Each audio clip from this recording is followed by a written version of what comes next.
Issoufou et moi, on avait mis les grandes puissances en garde. N'intervenez pas en Libye. Votre intervention va avoir deux conséquences. La somalisation de la Libye et la prolifération des armes chez nous. Qui connaît comment la Libye était gouvernée, c'est que si Kadhafi n'est pas là, chaque Libye va prendre son indépendance.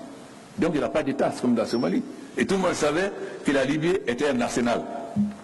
Voilà aujourd'hui les conséquences que nous subissons. Donc, ce qui est important, c'est qu'aujourd'hui l'Afrique est en train de changer, vous ne savez pas.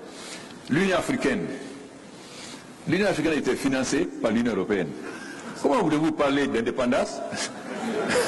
L'Afrique, nous avons une population jeune. C'est une chance, mais aussi un danger. Une chance si nous arrivons à leur donner du travail. Mais une bombe si nous n'arrivons pas à leur trouver du travail. Le terrorisme, pourquoi? La pauvreté et l'injustice. Plus nous luttons contre la pauvreté, moins il y aura le terrorisme. On ne pourra jamais vaincre le terrorisme par les armes. Nous ne pourrons vaincre le terrorisme que si nous développons et qu'il y a une juste répartition des richesses au niveau des populations les plus vulnérables, qui sont des jeunes, et nous allons devenir l'usine du monde et remplacer la Chine. Car si nous transformons les matières premières sur place, mais cela suppose que nous changions nos petits nationalismes. Vous savez, l'Afrique, on dit que nous sommes l'avenir du monde, c'est vrai. Mais pour cela, faudrait-il que nous-mêmes, nous ayons confiance en nous-mêmes.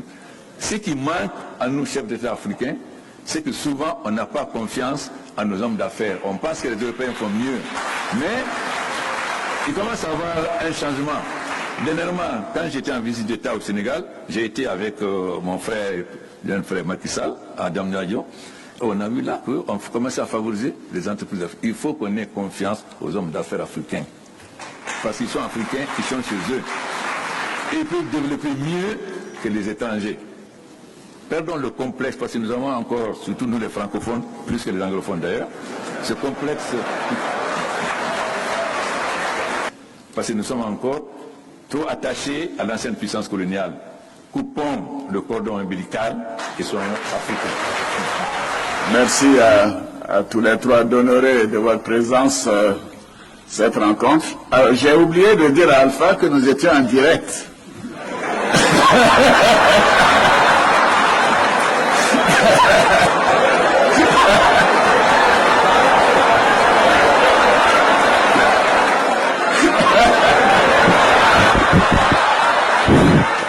Alassane, moi j'assume ce que j'ai dit.